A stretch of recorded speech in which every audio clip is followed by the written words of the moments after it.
What is up, everybody? Thank you for hopping on. I got Jason Aponte with me. There he is. Let's go. How's my guy doing today? How are we doing, Jason? Good, man. How are you, Brad? It's been a long road, man. I feel this week I really feel like I don't know if it's a sense of relief or just straight up like not burnt out, but man, now that all this is over, we get to relax a little bit, and just kind of analyze what happened and not really get too crazy. It's just I felt like the lead up all the way to this draft was so much. It was so much, honestly, just based on the pressure and all that stuff. But now it's like a sense of relief. You get to chill for a little bit and I couldn't be more happy. I took 2 naps today.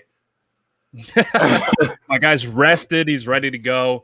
Yeah, there was a ton of lead up, and we're actually still seeing some of the fallout come out after that, right? Like we're seeing national media reporters arguing, Mike Silver, Benjamin Albright. That's crazy. Michael Lombardi. Dude, it's crazy, man. So it's been a lot on everyone, not only us as fans, as media too. Mm-hmm. My thing is I'm a little disappointed, Brad. What happened to all the Mac Jones people that told me, "Oh, I can't wait to see your face when it's Mac"? In here, like, are they good? Thoughts and prayers? Are they okay? Are they good? Just because I haven't seen them. They're not in my YouTube comments anymore. I don't really see them in here. There was, a few people in particular in your comments that were like, prepare yourself for Mac. I can't wait to see your face. Thoughts and prayers, bro. It's been a week. How you guys holding up, man? How's everybody doing? How are those guys doing? How's that crowd doing? They're probably doing fine because if they are 49ers fans at the end of the day, they got the right quarterback.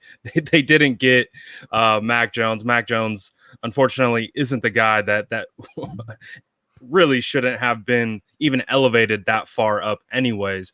But as the aftermath has kind of come out, the 49ers selected Trey Lance over Justin Fields. You were there in Cleveland.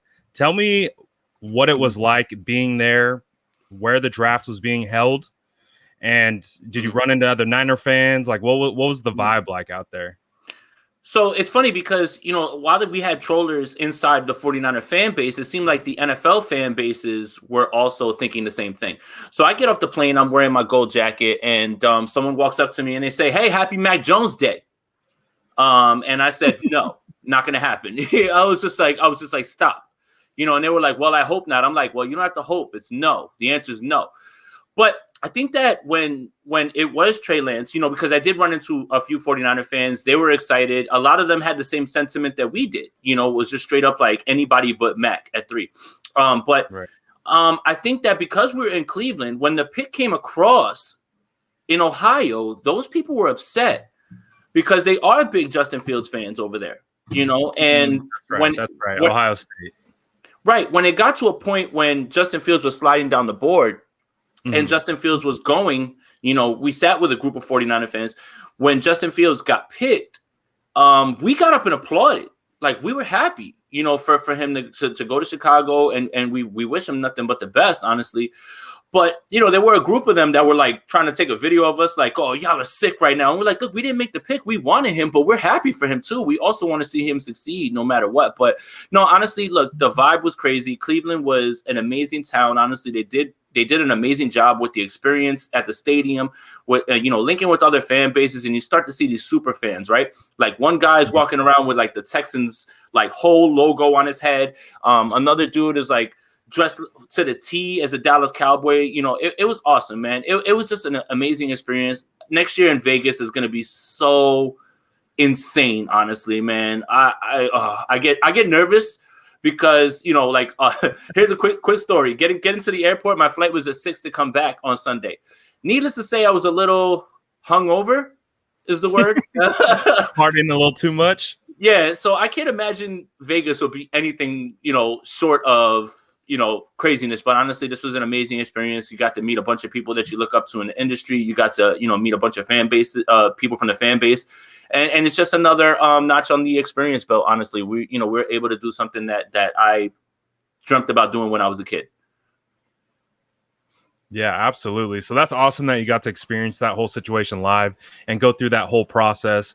We talked a little bit about Justin Fields. I think the prevailing theory amongst most Niner fans was, we had the ability to watch Justin Fields in 2020. We got to watch him go to major bowl games. We got to watch him fight through adversity. Whereas Trey Lance, we just didn't have that experience. We weren't able Right. to. It wasn't. They weren't created equally, if that makes sense. So I understand Right. why it was really, really easy to root for Justin Fields and want him.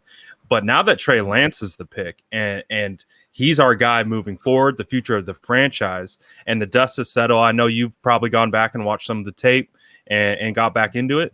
How are you feeling now since that wave has passed and Trey Lance is our guy? Mm.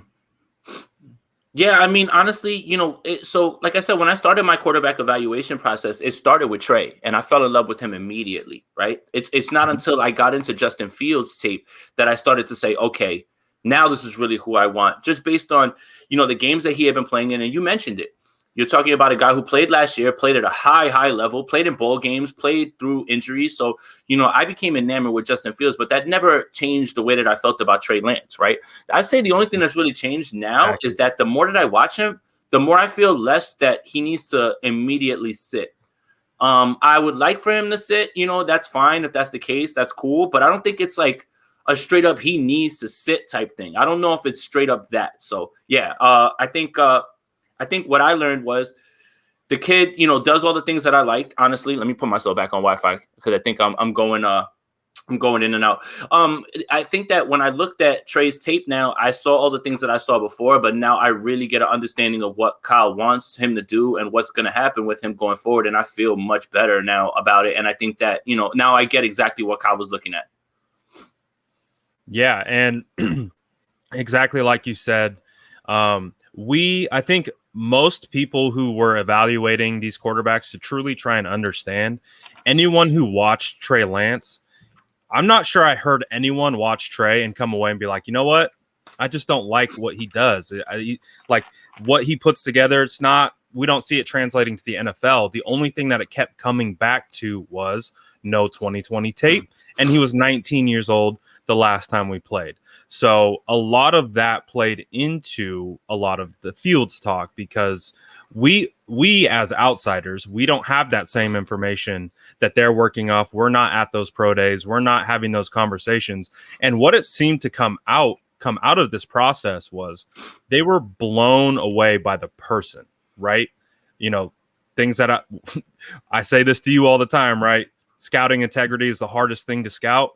And that's the reason why we don't know these guys. We can't get and talk to them, figure out how they think, put them up on the board, see how they process information, see how they spit back information. Those are huge aspects in the grand scheme of scouting. So when we're trying to do our best to evaluate, we don't have everything at our disposal, whereas these guys, they got it all.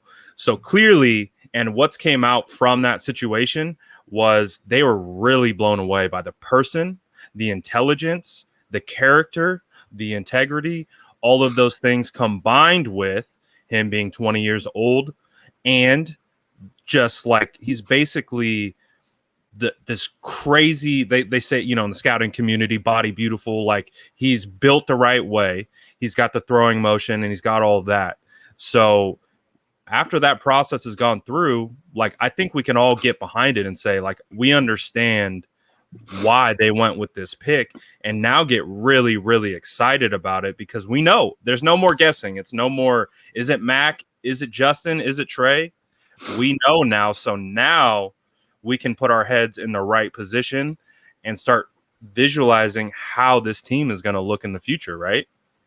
Right. And I think the arguments have shifted now, obviously, from who's the pick at 3 to now does Trey start and what happens after that. So I think that's going to be the argument that's going to carry us all the way into OTAs and things like that. So, and you were right. I wanted to touch on one point. When it came to Justin Fields, I felt that he was more ready to play right away just because he has played and he's played in those big games and things like that. So again, when people talk to me about ceiling, I feel like when they say ceiling and upside, that's just a way for them to describe something that they can't quantify with words, or they really, so when I ask people those things, it's like, okay, so what makes his ceiling higher than Justin Fields? They always just say, well, the arm. Well, Justin Fields has a cannon.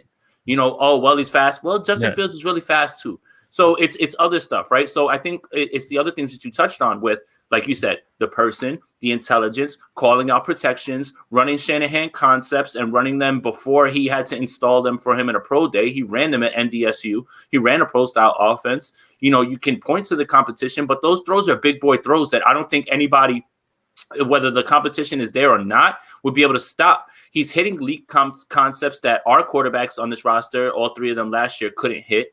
And he's doing it with regularity. So, and when people say that he has accuracy issues, they're not saying that they're interceptions. It's just like, he'll throw it where it, maybe it's got to be on one shoulder, it's on the other shoulder sometimes. That's something you can work through. The kid's 20, but he rarely makes a bad decision. And I really think that's what coach is looking at. He's looking at the intelligence, being able pre-snap to do what he can, being able to bail coach out, also the intelligence to know where to go with the ball. I understand that he didn't turn the ball over. It didn't throw any interceptions that year.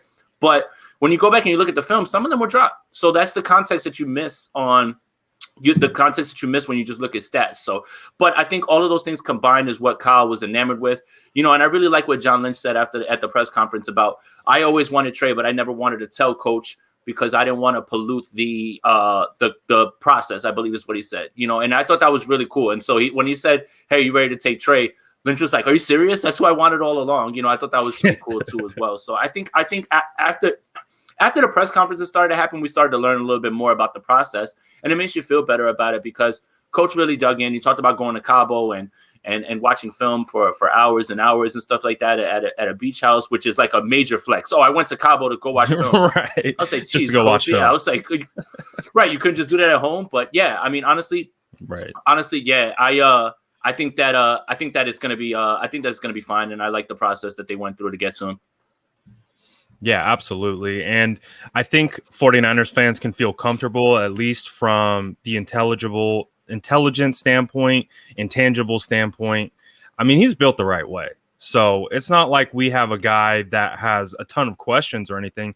The only questions come from is just we didn't see him in 2020, and that's it. And as fans, that is harder to decipher than a team that has every asset available to them. They can talk to his coaches, they can talk to his family, they can talk to his trainer, anyone. So they are going to go out and fact find, and they felt comfortable with what they had over Justin Fields.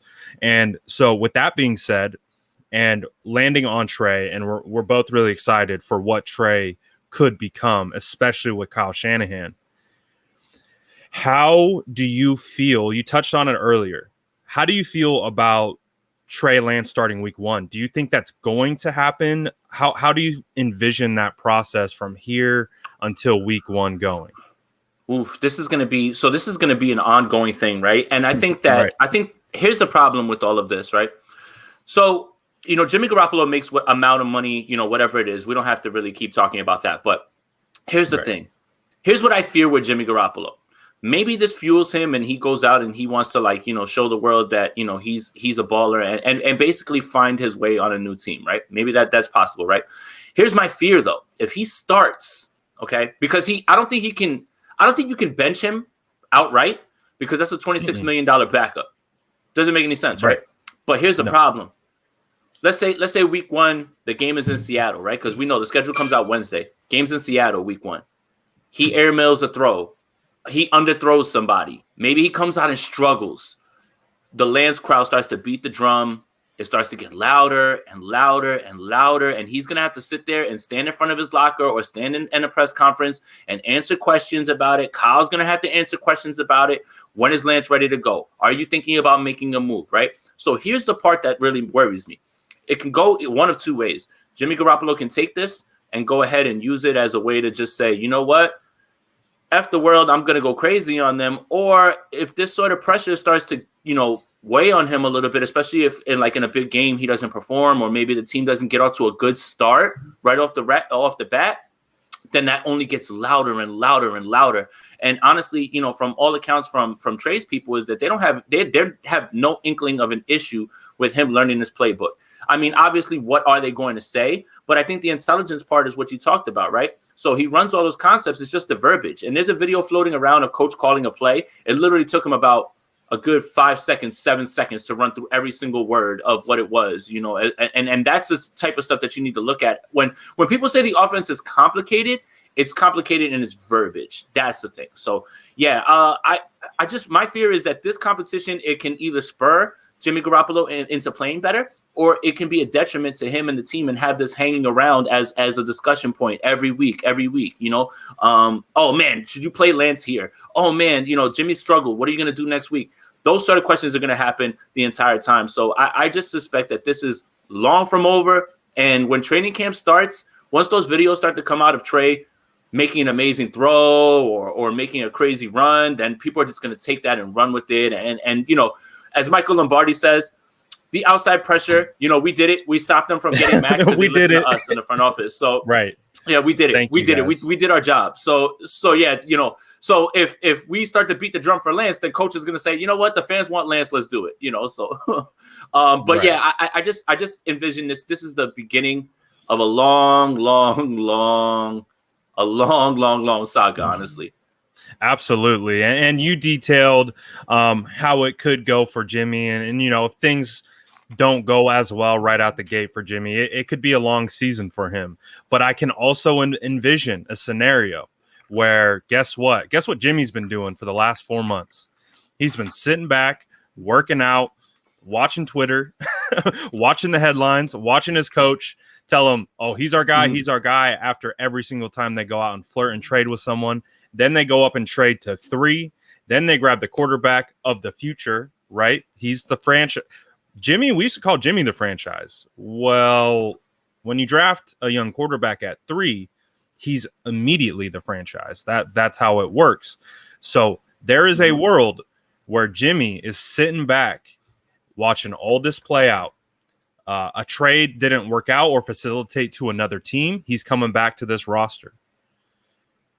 What if we get fiery Jimmy? What if we get 2017 Jimmy back? What if we get that guy who actually puts up a fight and competes? Because honestly, I think that's how this situation needs to play out. Jimmy's on the roster. Yeah. It's got to be an open competition. We're not giving Trey the job. Trey just doesn't, you know, we just don't give it to him. He's got to earn it, and vice versa. Jimmy's got to keep it. And I think in that scenario, we'll see the best out of both.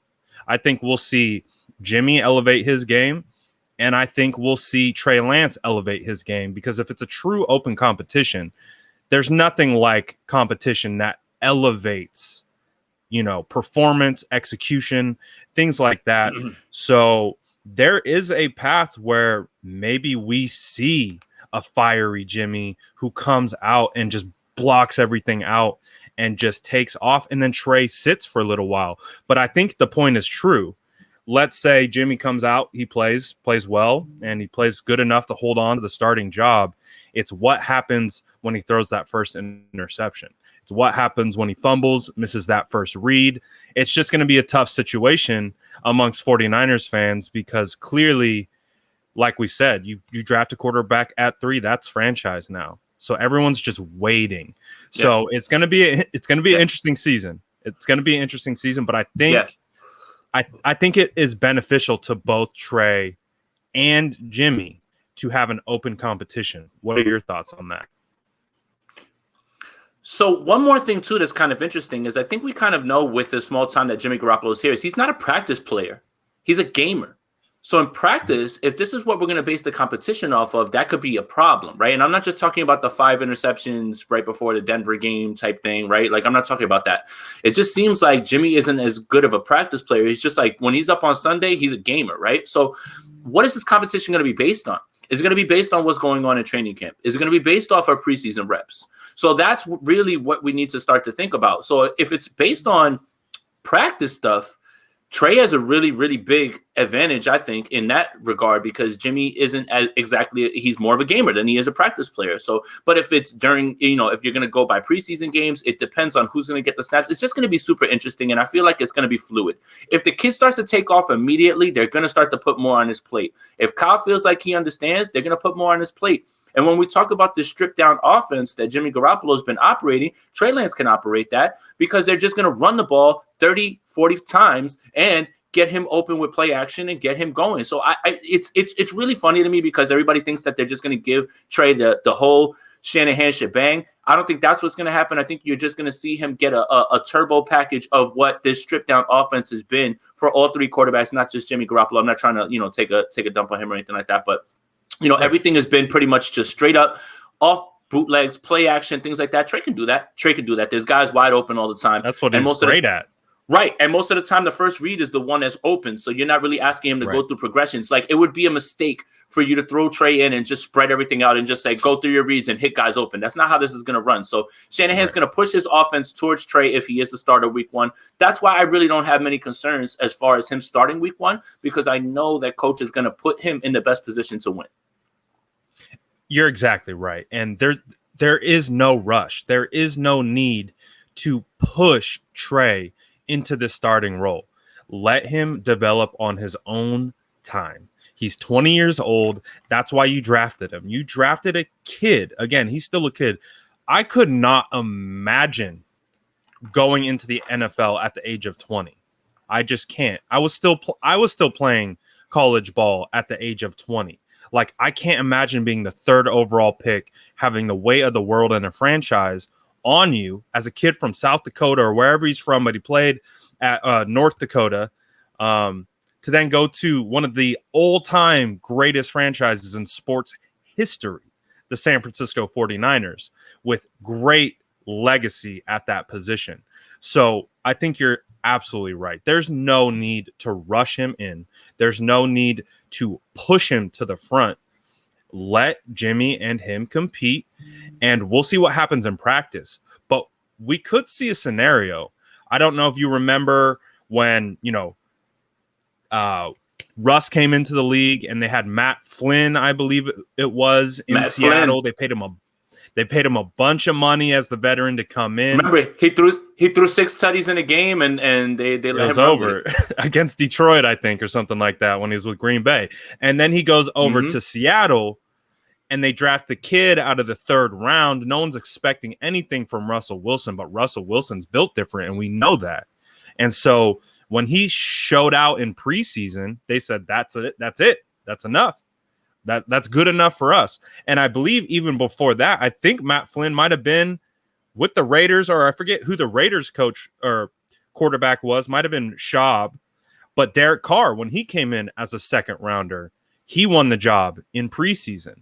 So now with the new schedule, we're going to get 2 preseason games, right? Is it 2 or 3 now? Do you remember off the top of your head? I don't. I mean, honestly, they sent us out the mini camps and all that stuff is going to look like, but I don't know for certain what the preseason count is going to be. I know it's reduced because they added a game, so there's 17 games now, and then they reduced preseason, so it's 2 or 3 games. But that's 2 or 3 opportunities where I think Trey Lance 3. I think that's where we find out. I don't think you run into week preseason game 1 as Trey Lance as your starter. You don't. Everything is going with Jimmy, and then we see how they handle the situations, and then we go from there, and then we see what happens week 1. But it's gonna, I think it's gonna be fun. I'm kind of excited. I know for a lot of people it means more debating Jimmy or Trey for a couple more months and all that kind of stuff. But I'm excited because I love competition. I do. And I know these players love competition. And I know even if they don't like it, even if Jimmy doesn't like what happened, it will fuel him, and he will either be forced to raise his play or bow down to the rookie. And I guarantee you, as a man, he won't back down. He's going to fight. He's going to come back, and he's like, all right, he's going to help him on. And that's, I think, one of the coolest things so far about this process and what we've heard from Trey, what we've heard from Jimmy, is that Jimmy was the first person to reach out to Trey Lance. George Kittle can't even get a text back from Jimmy, but Jimmy reached out to Trey Lance, the first 49er to reach out. And Trey said that meant the world to him. It meant the world to him and his family that they can have a relationship and work together while still competing, but it's not this awkward situation. So now I think as this team goes through, OTAs, mini camp, and camp, it's going to be, I think, a lot of fun. And we got a lot of key competition at a lot of spots. Running back, guard, wide receiver 3. Who's going to be the main DB back there that's going to be running around. So I'm really hyped up, honestly, for the competition because, when both you and I talk to players, right, they always talk about how it's the guys on the other side that make them better, but it's also the guys in your room that make you better. So I'm really, really excited. And are there any battles that, like, based on how the draft has played out, seeing the 49ers take 2 offensive linemen, 2 cornerbacks, safety / linebacker, 2 running backs, is there any position that you're extra intrigued? Obviously, we spent a lot of time talking on the quarterback, and so I think we're clear on that. But any other position based on who they selected that you're excited to see how that camp battle plays out? Well, real quick, before we get into that, I wanted to touch on your Jimmy Garoppolo point. One, Jimmy Garoppolo is doing the most classy thing possible right now, and I applaud him, honestly, right? Because he's been through the situation. He talked about it. When Tom Brady was there and he got drafted, it wasn't nice, and it wasn't always nice all the time. So he's already doing something that Tom Brady didn't even do, right? And I put nothing but respect on him for doing that because he doesn't have to do that. The other thing is, too, is Jimmy Garoppolo is playing for his playing career this year. This is another thing on top of what's going on with him and Trey. No matter where he lands next, he has to be able to prove that he can get through a full season and play at a high level. So those 2 things, right? So what am I looking for? Wide receiver 3. So when you saw nobody come off of the board for them as a wide receiver, right? It surprised me a little, but then they signed Austin Watkins, who we love, right? And also, one more thing, Brad. Did you see how many people from the Senior Bowl were drafted? It's like you had to be at the Senior Bowl if you get drafted. You had to be at the Senior Bowl, dude. It was insane. We I think had 5 guys at the Senior Bowl, and I include Lance because remember, me and you was there. Oh my God. We were there. You and I, we were sitting there. We were walking around because we're going talking to these players after the game, and we're walking and we're talking, and I'm looking through Instagram. Of course, I already follow Trey, and I look at Trey's story, and I'm like, dude, look. Or like we were walking out the gate or something. I was like, dude, look, Trey was at the Senior Bowl. And we tried to run back in. Trey, where you at? So Trey was there. I mean, honestly, who would have known that we would have had a chance to talk to the future franchise quarterback of the 49ers? I know, right? If we saw that earlier, we would have been on the hunt for Trey. But the other thing, to your point about the Senior Bowl, is like that, again, these are all guys that they got to spend time with. John Lynch was at the Senior Bowl. Remember? Like Adam Peters was at the Senior Bowl. They had like 6 or 7 scouts. I walked past them like 4 or 5 times. They were there to do their due diligence. Ambry Thomas was there. Banks was there. Jalen Moore was there. Elijah Mitchell was there. And then, of course, like we said, Trey Lance was there. He wasn't playing, but the reason he was there was to do all the meetings and do all the in-person stuff and all that kind of stuff. So that's why he was there. And, of course, to also probably support guys like Radunes and things like that. But it's crazy, man. The 49ers came away just with all these Senior Bowl guys, man. It was wild. So wide receiver 3 is the one that I'm most interested in, right? So you didn't see them draft anybody, right? And then when you heard them talk in the press conference, he said, well, Jalen Hurd is on the mend. I am very interested to know what that means and how much they're willing to count on him, right? Because now there's a log jam at wide receiver 3. And I still want this team to add either Golden Tate or Dede Westbrook. One of those 2 to this room, honestly, to be a wide receiver 3. So who's going to be wide receiver 3? Is it going to be Hurd? Is it going to be Richie James? Is it going to be Austin Watkins? Would it be Golden Tate? Would it be Dede Westbrook? So there is a world where you need to add another wide receiver because, look, we love Deebo Samuel, but, hopefully the injury bug doesn't get him this year, and depth is wealth, right? That's what you see this team doing. That's why they took 2 running backs. They're taking more cornerbacks, right?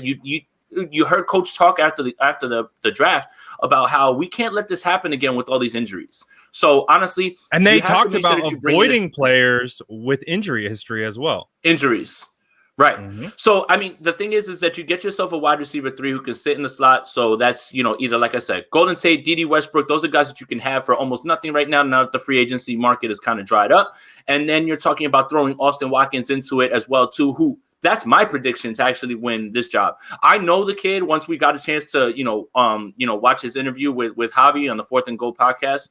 And I got a chance to listen to what he was talking about. And his work ethic is insane. You had to hear him describe the one drop that he had his entire college career. He knew the play, he knew the situation, he knew the route, everything. This kid was he looks sick talking about this one drop that he had in his entire career, honestly. And he talks about being mislabeled because he's from UAB and people not caring about them. But honestly, and every coach is going to say this, but the coach said this is the best kept secret in the draft, honestly. And I think that he fits that big slot role so well because he can separate deep. And he's also tough at the catch point. And that's it. Like, honestly, wide receiver 3, there's a void missing with Kendrick Bourne because he would go sit at the sticks on those big third downs and make those clutch catches. Austin Watkins is bigger than him, and he can do all those things. So Austin Watkins in that wide receiver 3 competition, I can't wait to get a look at that and figure out who's putting themselves apart. So one of my favorite things about Austin Watkins that I'm kind of excited about, obviously, we've been on him since the Senior Bowl. That's where he stood out to us. We watched him live in person and just tear it up. And we're like, oh, yeah, we like this guy. And then, of course, Javi, great grab, getting him on the podcast, getting to know him as a person a little bit better. So we've been following Watkins throughout this journey since the Senior Bowl. I've been following him on Instagram. We DM every once in a while. He archived all his posts. He took down his profile picture. I feel like he's about that business right now. I think he is genuinely upset that he was not drafted. And I think, like you said, you talked about the person that he is. And he wanted to take care of his mom, right? He wanted to take care of his family. So that's what I was going to say. His mom works 3 jobs. And she was the one who pushed him into school, right? And so this was the real big quote from that interview that really, really got to me. Someone asked him, "Hey, what do you do with your first big paycheck? Right? What do you do?" And look, 21-year-old kid, 22-year-old kid probably say something like, "Buy myself a nice car, buy myself a," and that's fine. That's exactly where my mind would be. Right. He said, "I want to take my mama out to a dinner, and I want her to quit one of those jobs. You ain't got to work 3 jobs. I want you to work 2. Again, work ethic. And when I wrote an article on 49ers Goldmine about it, I labeled it "Got It Out the Mud" because that's exactly what it is. And you want that mindset, exactly what you were talking about. He comes in with a chip on his shoulder, and God help anybody who's going to try to cover this kid because he's upset and he felt like he should have been drafted. Yeah, and good. And the last thing that he said too, he said, "You haven't made it in this league until you get your 3rd contract." Wow. Imagine hearing that from a kid who's never even been in the league yet. And dude, it's wild because I think all of that is going to play into, again, him coming out and competing because at the end of the day, he's a competitor. And, we were able to watch him at the Senior Bowl. Remember, at the game, he didn't play because he got hurt early. And I was looking at his body language, and I was like, man, I don't know what's going on with him. He looks pissed. Like something's not going right because he wants to be on the field. He wants to be out there competing. And the fact that he's an undrafted free agent coming to San Francisco, unfortunately, I don't know if he can do all those things that he wants to do for his mom yet. And that he wanted to accomplish by getting drafted. So now I think the fire is hotter than ever for Austin Watkins Jr. Obviously, we have a little bit more insight into who he is as a person, but I think he is about to ball out. And I agree. I think he could really slot in to that wide receiver 3, rotating in with Richie James and, whoever else fits the bill. But I'm excited about Austin Watkins, man. I really am. He could be legit. So with that being said, what about River Craycraft? We forgot to mention River Craycraft. I knew you were gonna bring him up, or somebody was gonna ask about Travis Benjamin or something like that. Yeah, I seen Travis Benjamin in the chat. I'm not counting on that. That one I'm not counting on. So yeah. So it'll be interesting. How that position plays out at wide receiver. If Jalen Hurd shows up, if Richie James shows up, I think Richie James is kind of a hidden gem, just buried on our roster, has never been able to get a true opportunity. And when he does get his opportunity, he tends to do something with it. But that being said, let's move to the running back room. Okay. Ooh. So we have Mostert, we got Wilson, we got Jermichael Hasty, Austin Walters. Those are the running backs that are currently under contract. Wayne Gallman. And then we go ahead and we trade up into the third. Last time the Shanahan traded up, it was for Joe Williams at running back when he went to go take a running back, and that didn't work out too well. I don't even think he saw the field once. But I think we can both attest Trey Sermon's a little bit different. And then grabbed another Senior Bowl guy in Elijah Mitchell with the last pick. How do you kind of see that room playing out? Yeah, in my eyes, I think that the odd man out is Wayne Gallman. Just when you look at his contract, and he has no guaranteed money. He's a very solid player, though. That's the thing about Wayne Gallman. Really good. I like him here, but I think that he is actually. And being in Jersey, I got a chance to watch him up close and personal. With the Giants, and you and I play fantasy football. When Saquon Barkley went down, Wayne Gallman was fine, even in that bad play calling that the Giants had. So he's a very solid player. Right. I just think he's the odd man out, right? And when you look at how they went about this, right? Also, I'm going to take another mini victory lap. I had plenty of people telling me that the 49ers don't value running backs. Hello, wrong again. 2 running backs in the same draft, and it's because you have to fill the position. Raheem Mostert and Jeff Wilson, we love them, but they're not under contract next year. Both also have injury concerns. Also, with an extra game, you need to insulate yourself with as much depth as possible, right? And here's how you know that the 49ers are looking to the future. One, Trey Sermon profiles as a back that the 49ers haven't had in a while since Frank Gore. Talking about bell cow, straight up, like 15, 17, 20 touches, put the ball in his belly. But Elijah Mitchell profiles exactly like Raheem Mostert. Speed guy who needs one cut, go. And that's how you know that they're moving forward in the right direction and they're looking at this roster in the right way. So, yes, everybody always wants to say, hey, Shanahan hits on undrafted free agents. Yeah, he does, but that's not how they go about it. The Shanahan's value production, and they saw it there. I wanted Javonte Williams. When Denver took him, I was pretty upset. But I will absolutely live with Trey Sermon, who I believe is still going to lead this team in rushing as long as he's on the field and he doesn't miss any games. It's just that with Raheem Mostert and Jeff Wilson, they'll be the starters. They'll be there. But the problem is how many games will they play? Will they be nicked up at all? And that's the thing, But I mean, this running back room is loaded, honestly. And if Raheem Mostert plays every game with Trey Sermon and all these guys, this running back room is loaded. And the 49ers could rush for how many yards this year, honestly? So I love the moves. Depth is wealth. And this team actually addressed the position that I thought they would because, I had people telling me there's no way they draft the running back. No, you have to draft the running back because now they're cost control for 4 years. And again, when you look at the way that their skills line up with what's going on in the running back room, it's a no-brainer. Elijah Mitchell is what Raheem Mostert does. Trey Sermon is something that this team has been looking for as far as the bell cow goes. So, yeah, I mean, I just think that Wayne Gallman is the guy that's going to end up being the odd man out. Probably a camp body, probably leaves a little bit earlier than that. And if you're going to stash people on the practice squad, I feel like that'll be Jermichael Hasty, and that'll be probably Austin Walter. Yeah, I agree. And I'm also, too, very excited about that room. Of course, love both Mostert and Wilson, but I love the potential of Elijah and Trey. And I think you hit it perfectly on the head. When you watch Elijah Mitchell, he runs a lot like Mostert. Smooth, but deceptively fast. Great vision. They find the hole, cut through, gone. And then when you look at Trey Sermon, he's a little bit more of a thumper between the tackles, but guess what? He's still athletic. He can still run through you. He can run over you, jump over you, juke you. He can do a little bit of everything, and that's kind of what Wilson is kind of like. And you mentioned it. We have the team has to, you put your business cap on. You understand that the team is forecasting for the next couple years to come. It's not about just next year or the year after that. It's multiple years in advance. And if you can get these guys going now and start preparing them now, and then you start mixing them all in. And I agree. I think Wayne Gallman might be the odd man out because I don't think the 49ers are going to carry 5 running backs plus Juszczyk. I just don't think. Yeah, I don't think that will happen.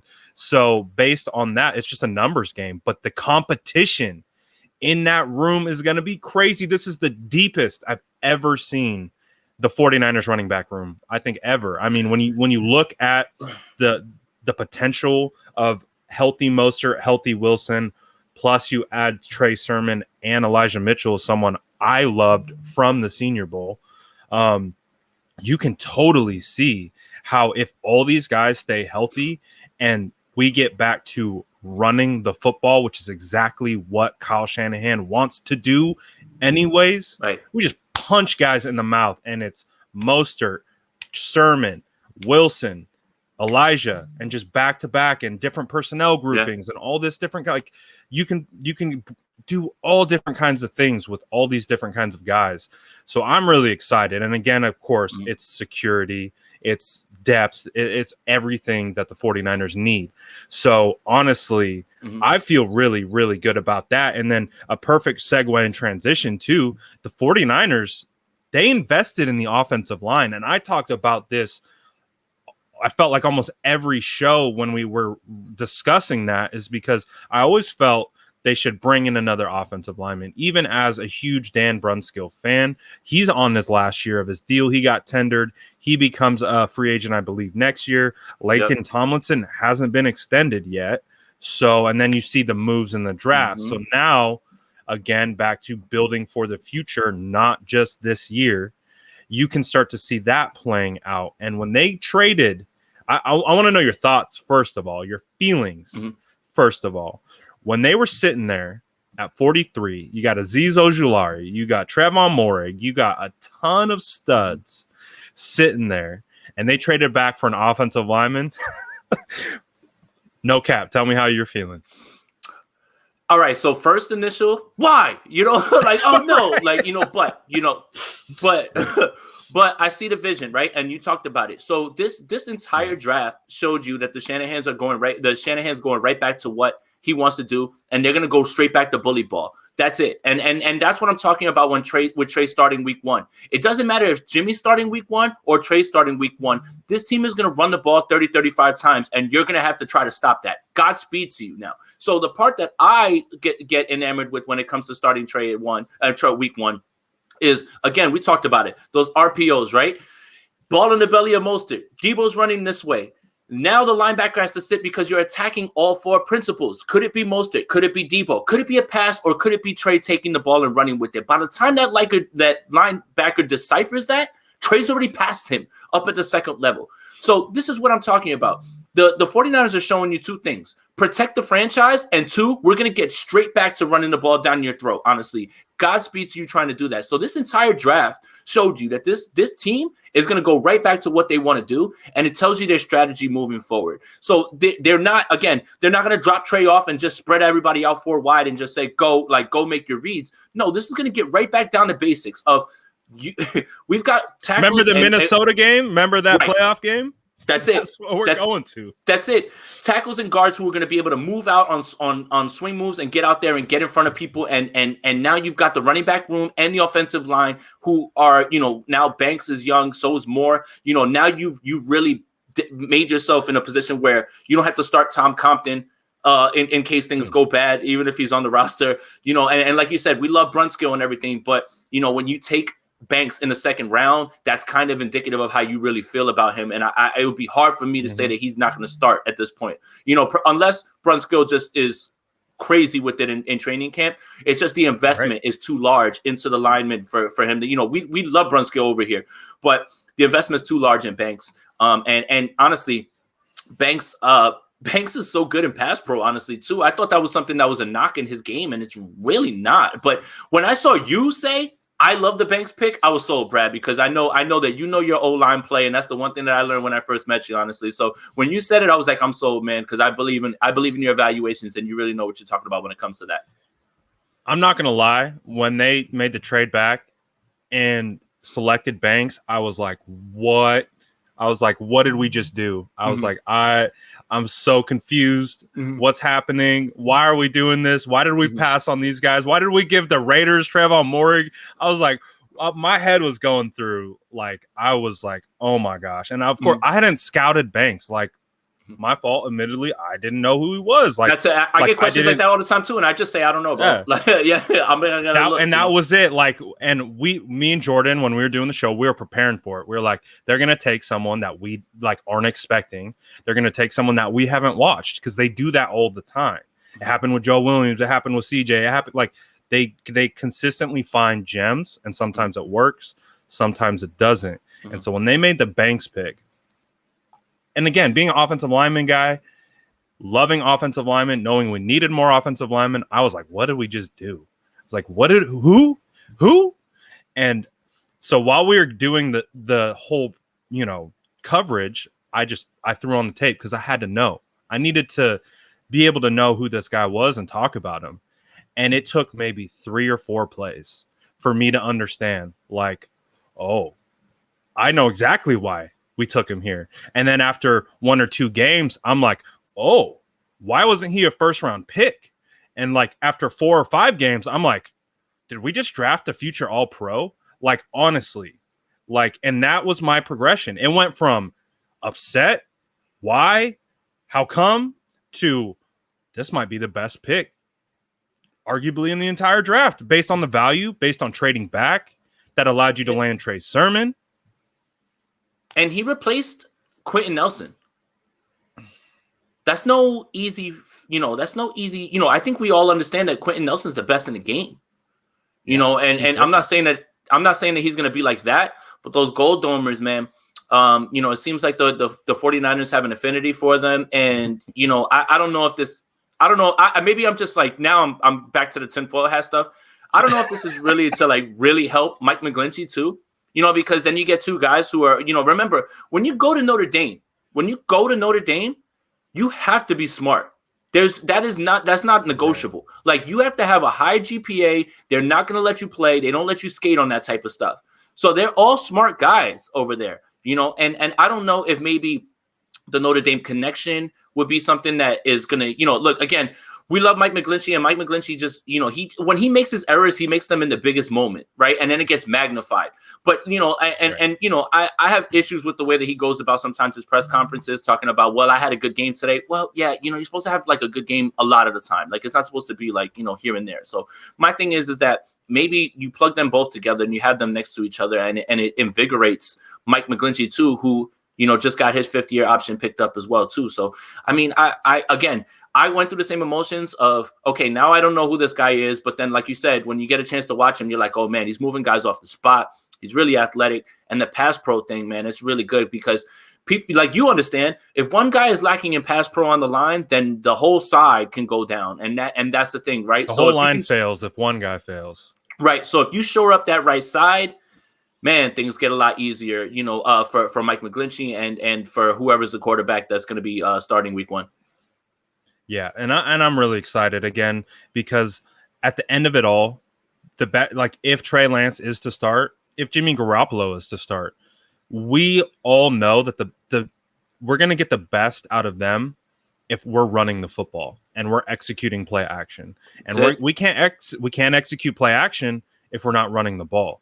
Right. So that all needs to work together. So the Aaron Banks selection, although at first was honestly jarring, it put a instant pit in my stomach because for the circumstances, you trade with the Raiders, the Raiders get one of my guys, in Moehrig and all of our guys, and they grab him and we go and get this guy that I never watched. But like I said, man, I'm not sure I can count 10 reps that he failed, like out of all the games that I've watched. Wow. He is so good at executing his responsibilities, like on top of the his size at 6'6", 320 pounds, and the ability to move the way he moves, unparalleled. You don't see guys, you don't see guys move like that who are that big. And one of my favorite quotes from the press conference, like, it just got me so geeked up because it's how I feel. But when Kyle Shanahan said, you need to move a little bit different to be in this club, I was like, hell yeah. I was like, that's music to my ears, because Aaron Banks is that. He moves different. Yeah. He moves so much different than you would anticipate, because you look at him when they showed the couple clips that they pulled on the draft. They pulled terrible clips, first of all. And I was like, that doesn't make sense. He's huge. They made him look slow. I was like, what's going on here? But then you dive in and you see the footwork.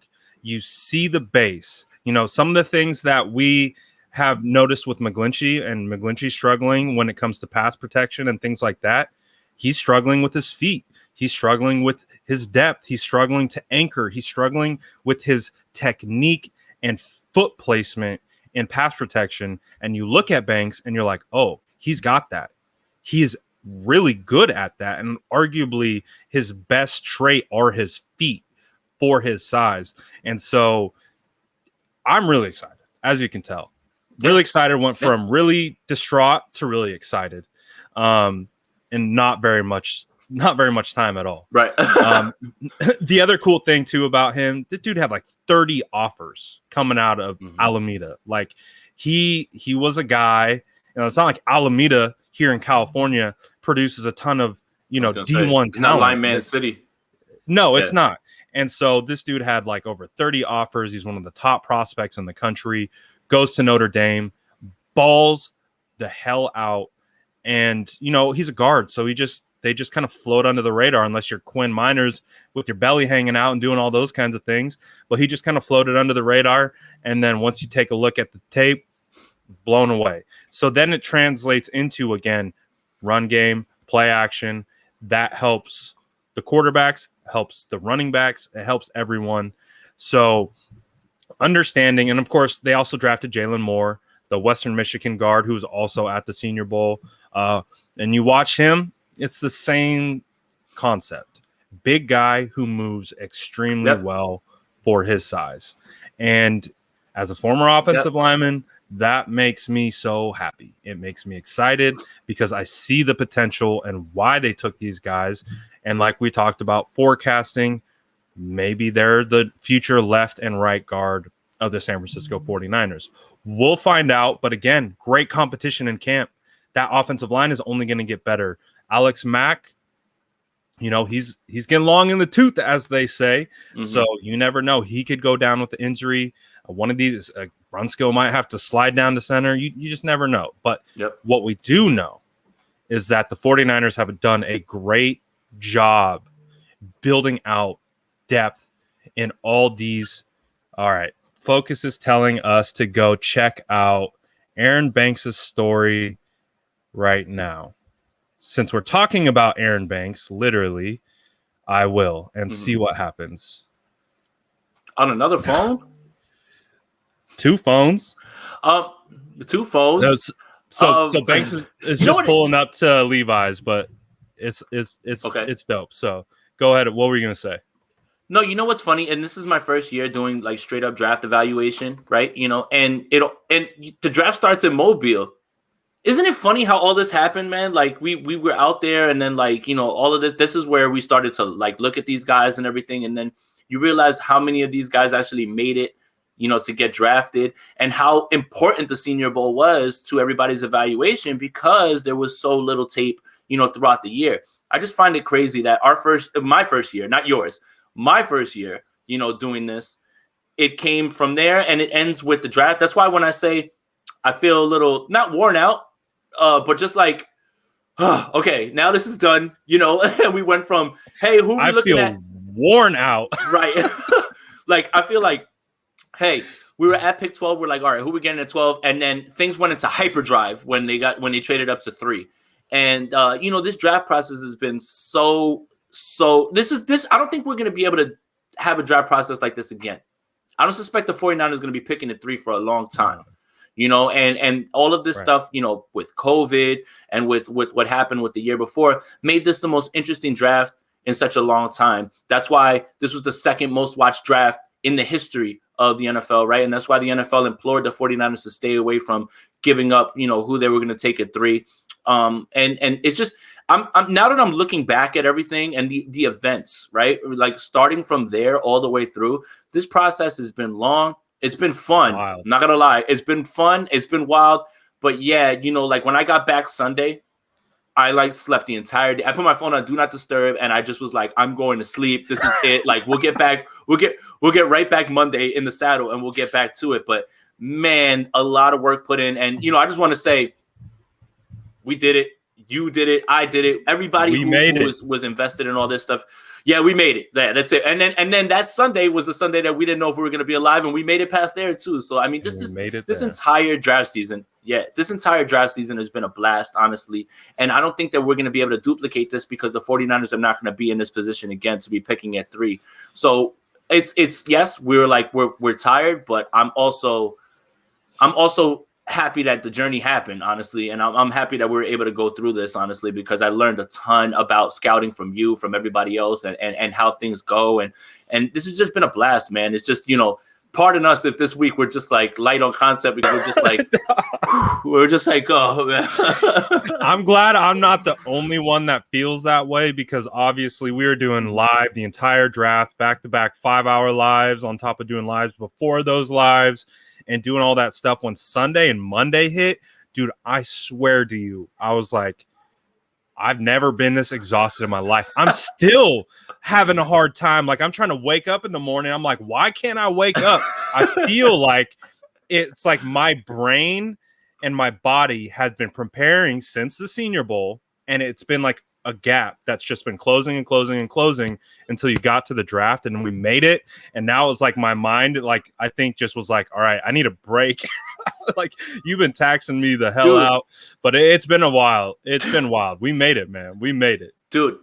One more reason that I'm super, like, I guess, wiped is because, flew to Cali, to mess around with you guys or whatever. That's right, and then, as soon as I get back, go right to Cleveland. Like, I don't want to see a plane for a long, long time. Honestly, I really don't. I feel it, man. So, like we said, it's been a long process. Jason and I were both at the Senior Bowl. In fact, that's where we actually met in person for the first time. Mm-hmm. And that's where this whole journey has just really kind of has taken us from there. And again, we talked about a little earlier, we had 5 or 6 guys selected who were at the Senior Bowl. And it's true, the draft really starts in Mobile. That's where everyone starts to get acclimated and get ready for this crazy draft process. But you're right. I hope we are never picking at 3 again and need a quarterback again. And Trey Lance is our quarterback for the next 20 years. We're good. I think we're good here. We're good. So, do you want to talk at all? Maybe we'll touch on the defensive backs that were added before we wrap up. But so the 49ers drafted Talanoa Hufanga, safety out of USC, as well as Ambry Thomas and Demo. Did you say his last name Lenoir? I don't even really know. Lenoir. Yeah, I'm going to say Lenoir. Lenoir. I'll try that one. Very fancy, French name. Yeah, right. Like noir. Yeah. Yeah, exactly. So we've made it through that process. And of course, we knew going into this, Barrett's on a 1-year deal. K1's on a 1-year deal. Your guy Tart's on a 1-year deal. I think Marcel Harris is on a 1-year deal. Yeah, Marcel Harris and more. Yeah. Are in the last years of their deal.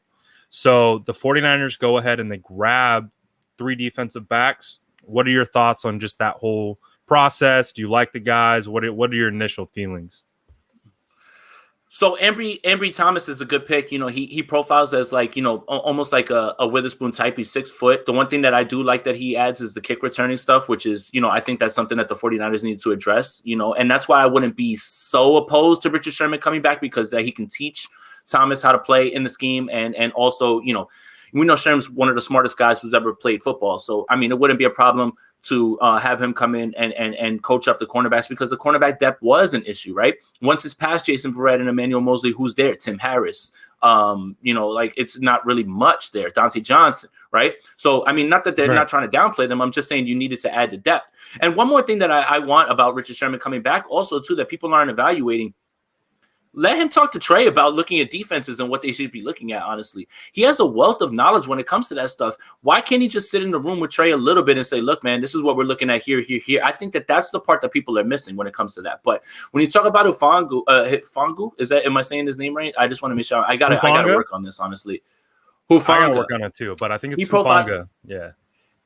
Right. He profiles more as a box safety, right? And I think that's exactly right what you're talking about with the safety position. Look, we know Jimmy Ward's not going anywhere. Tart is on a 1-year deal. I would love to see him finish his career with us, but, who knows what's going to happen down the line. Again, this team did a great job of understanding who's going to be under contract, who's going to be where, and what you needed to address. So it was a good move, because you do need that sort of depth, right? And you do need that. So, and like you said, KK is on a 1-year deal as well, too. So when it comes to the secondary was the thing that I wanted them to address in free agency. I wanted AJ Boye, wanted Casey Hayward. Didn't get either of those guys, but they did address it in the draft. So with Thomas, I'm excited because he's a bigger guy, 6'1", I believe. But the kick returning thing is really a nice feather in the cap. And the same thing with Hufanga.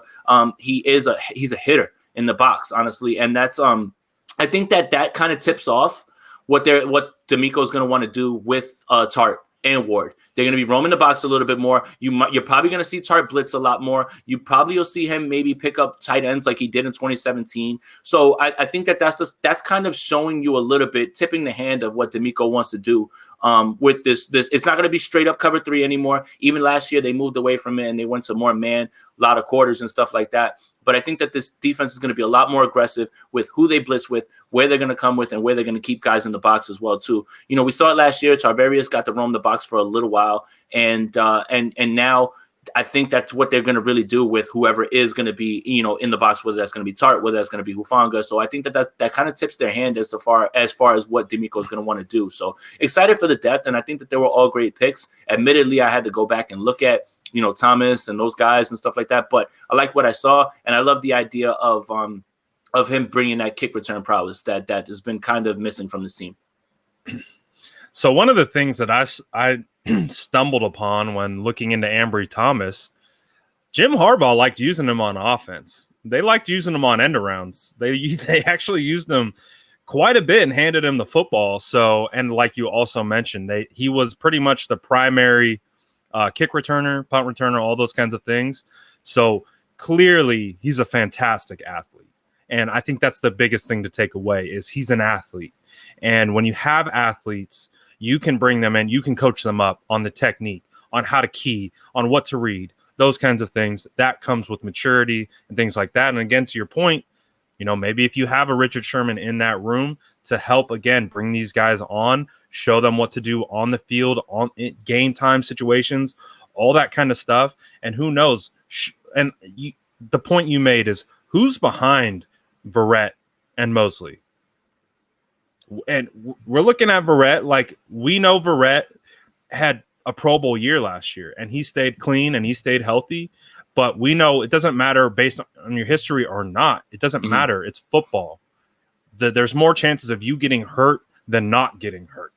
So why not put that depth there and have that and have them compete and go into camp with Sherm? Like you said, he has a captain's patch. So that goes much further than just being a leader of the defense, the cornerback room, the DB room. He's a leader of the entire team.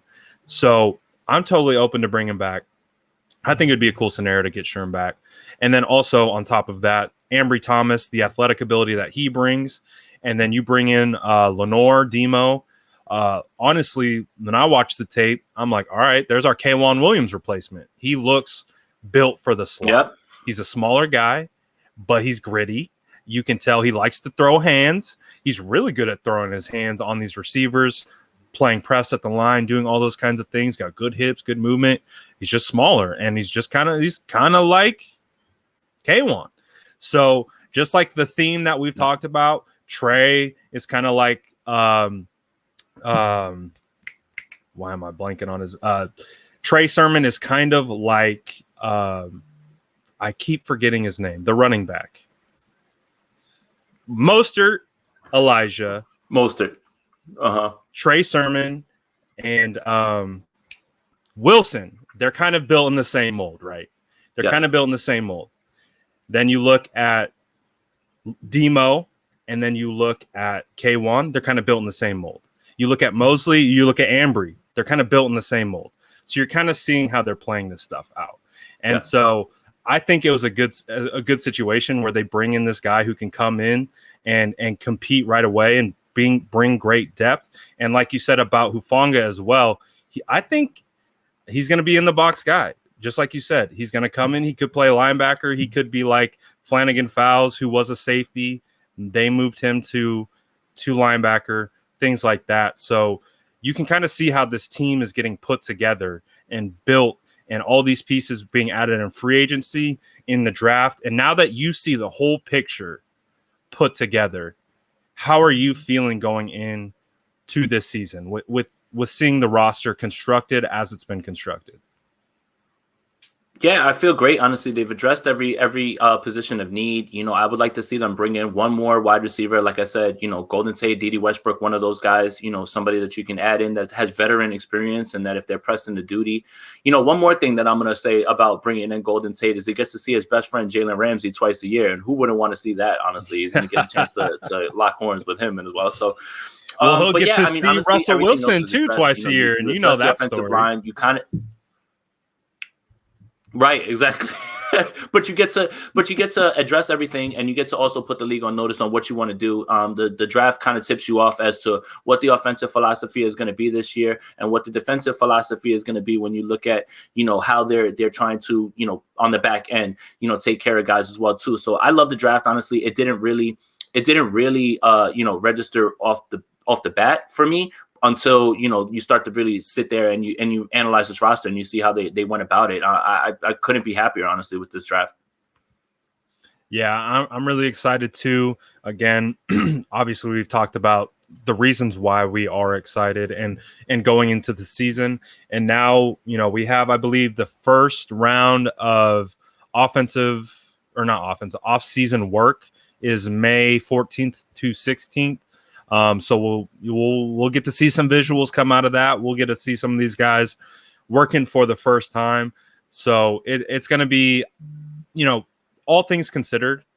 And again, looking how the roster is constructed, I think this team is built and ready to compete and do a lot of damage in 2021. Again, it's just making sure everyone's doing their job, executing as it is expected to be executed. And if that occurs, I don't see why this team can't make a push. I don't see why this team can't go back to the playoffs, doing the things that we've talked about, running the football, play action, getting after the passer, doing all those kinds of things, playing good coverage and defense. I think this team's built and ready to go. So it's going to be exciting to see how the competition plays out in camp, but we got plenty of time before that happens. Before we break, is there anything you want to part with, Jason?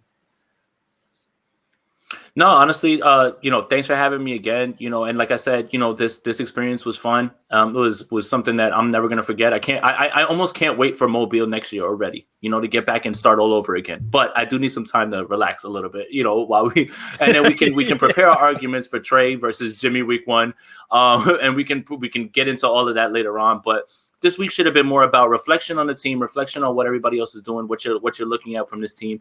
And, you know, just enjoying, you know, and you know what I'm saying, looking back and enjoying the process. And I can't wait to get it on and do it again next year. So, yeah, man, thank you again. And, you know, I'm happy with this draft, and 49er fans should be excited. You know, quarterback of the future, you know, roster still intact. You know, how many teams pick at 3 and still have a chance to make a run at a Super Bowl? Not many.